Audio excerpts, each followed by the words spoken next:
Right, tonight's meal, for those that care, sausages,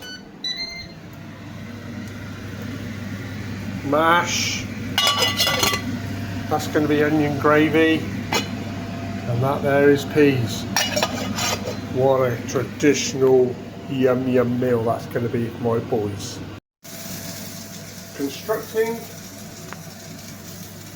a good, wholesome and extremely healthy breakfast baguette. Start to heat.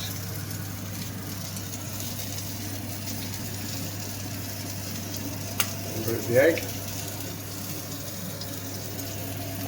And goes the tomatoes. A bit of bacon.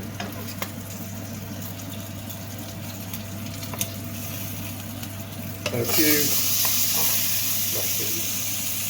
Not too many. Don't want to overindulge myself. And there we have it. No sausages in this one. Run out of room. An English breakfast baguette. Thanks for watching.